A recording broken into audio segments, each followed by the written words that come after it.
All right. What's going on? It's your boy Theo, and this is a real talk. So, this story only broke out today. In fact, I was watching Good Morning Britain, and I had to actually rewind on my DVR and watch it all over again because the news broke that Parliament has got their own bars, their own pubs, whatever you want to call it, after 10 p.m.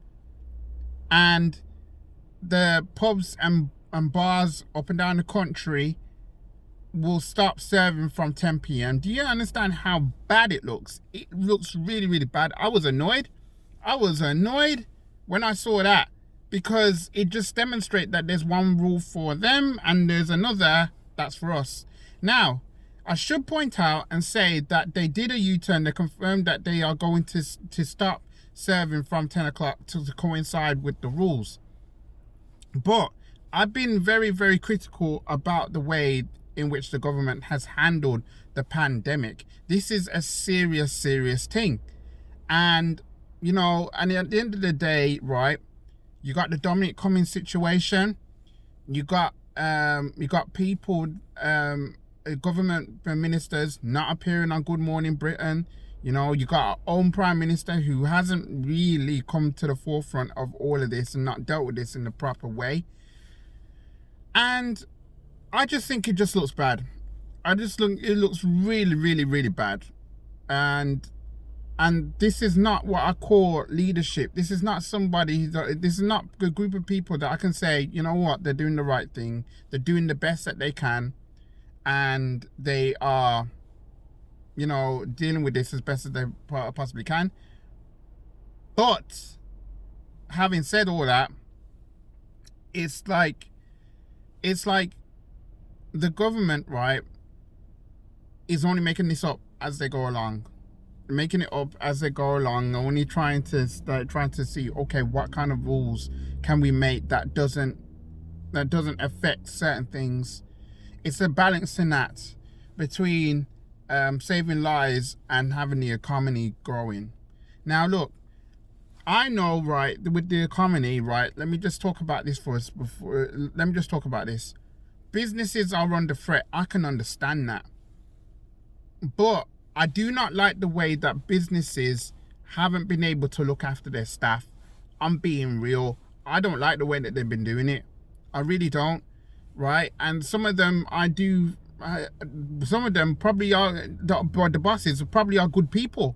They're probably good people, and it's with a heavy heart that they had to make job cuts.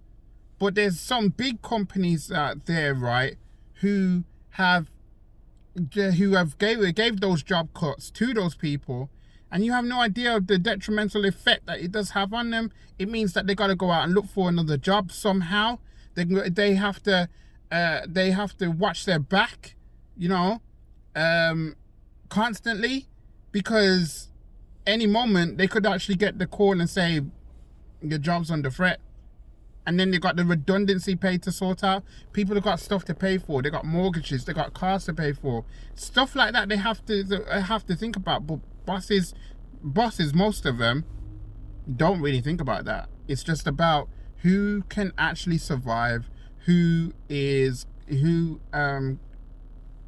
they don't mind about people, you know, that's below them, that's gonna suffer in the end. Don't really care. Right? And this is the thing with the pandemic, it's bringing out the worst in people, and that's my whole point with this video, having to talk about, right, dealing with this situation, this unprecedented situation, and it's bringing out the worst in people.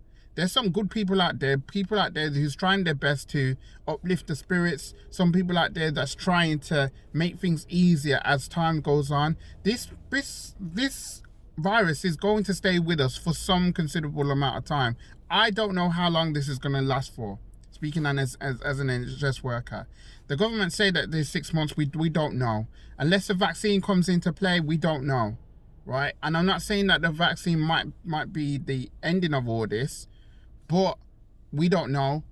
We don't know. All we can do is just take this one step at a time, and we just gotta just try and deal with this as best as we can possibly can. We got to help each other. We got to be kind to each other.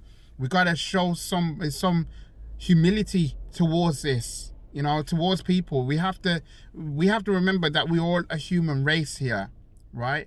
And this could actually effectively just wipe out the world. But thankfully, it hasn't done so. I understand that. Hello. All right. Sorry, that's my next door neighbor. So as I say, look, we have to be real with this. We have to deal with this situation. Look, the way in which I will remember the government, right, come the few years in this election, it's going to be reflected in my vote. It's the way that the government's handled this. Yes, I can admit that Richard Sunak's actually done rather impressive job trying to keep things going and trying to do their best to get the economy moving and so on and so forth. But people would turn around and just say, oh yeah, it's just a blame game. The government's blaming us. We're blaming the government. Like, look, I'm way past the blaming stage of all of this. I'm way too past. I'm tired of having to deal with the I'm tired of the blame game. Right? I just want to be able to deal with this thing in my capacity as an NHS worker, and having to deal with this as best as we can possibly can. And we just have to. This thing is as real as it gets, and now we got cases popping up. I need to talk to you about the students. Let me tell you about the students. There's like the students up and down the country who are in dormitories and they're stuck, and they can't really, enjoy university life. I've been to university myself. I didn't go on the dormitories. I've actually lived at home throughout the duration of my time at uni, but I can understand what university means for some people. It means that a different way of learning. It means a different way of thinking. It's finding yourself. It's about meeting people with different ideas and everything else. Meeting people from different backgrounds, even more so than you do at college or at high school. It's so much more. And you're learning stuff that you don't even think about even learning. It's like my degree is IT.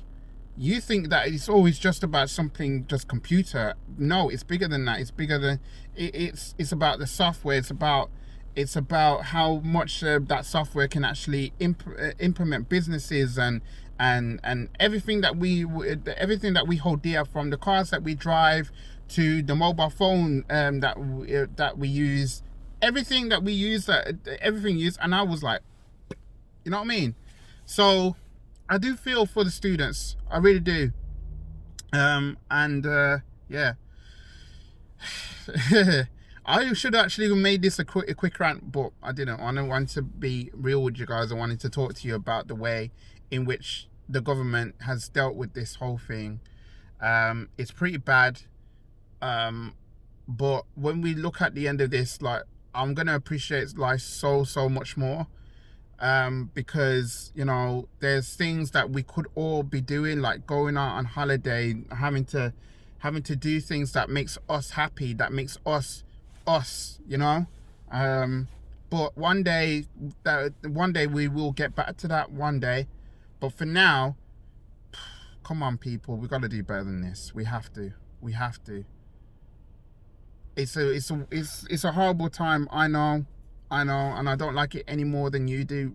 Even me as an NHS worker, I don't like this any more than you do. And I do feel sorry for the people that's having a rough time, the people that's lost their lives over this, the people that's lost jobs, I feel sorry for.